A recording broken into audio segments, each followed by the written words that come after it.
सबसे पहले आप सबसे एक छोटा सा क्वेश्चन। आप इंग्लिश कैसे सीखना चाहते हैं? अपने तरीके से, अपनी शर्तों पर। क्या आपको पता है कि एक अनुमान के अनुसार अंग्रेजी बोलने वाले भारतीय अंग्रेजी नहीं बोलने वाले भारतीयों से सालाना 2 लाख से ज्यादा कमाते हैं। सिर्फ अंग्रेजी बोलने की क्षमता के कारण एक सुरक्षा कर्मी जैसे मामूली कर्मचारी की कमाई 3 गुना बढ़ जाती है ना यह कमाल की बात? हम इंग्लिश लर्निंग की शुरुआत करते हैं, तो शुरू करते हैं। पहला है A for एप्पल। एप्पल दुनिया का सबसे मशहूर फल है। यह बहुत हेल्थी होता है। सुना है ना, an apple a day keeps the doctor away. एक एप्पल रोज खाएं, डॉक्टर घर से दूर भगाएं। यह कहाँ से आता है मिस्टर रोबो?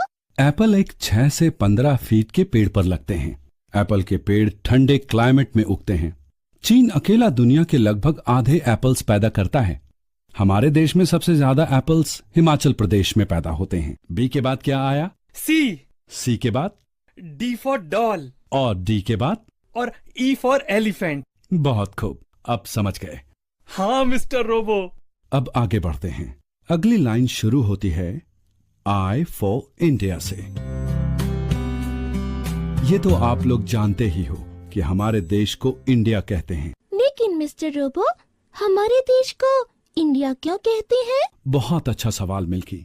हमारे देश का नाम इंडस नदी के नाम पर पड़ा है। ये इंडस नदी कहाँ है? इंडस नदी अभी पाकिस्तान में बहती है। फिर हमारे देश का नाम इंडस पर क्यों पड़ा? पहले पाकिस्तान भी तो इंडिया का ही भाग था। अरे, यह तो मुझे पता ही नहीं था।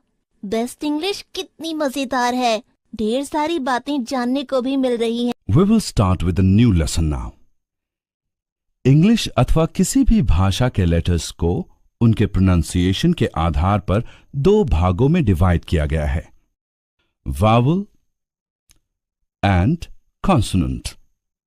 जिस लेटर को बोलने में लंग्स से निकली हवा को बाहर निकलने तक किसी तरह की रुकावट या ब्लॉकेज का सामना ना करना पड़े, उसे वावल कहते हैं। इंग्लिश के वावल्स हैं ए, ई, आई, ओ और यू। अब सब लोग मेरे बाद रिपीट कीजिए। ए, ई, आई, ओ, यू। क्या आपने ध्यान दिया कि वावल्स को बोलते वक्त कैसे भीतर से निकली हवा को कहीं भी फ्रिक्शन का सामना नहीं करना पड़ता है, यानी कि हवा आसानी से बिना किसी रुकावट के निकलती है।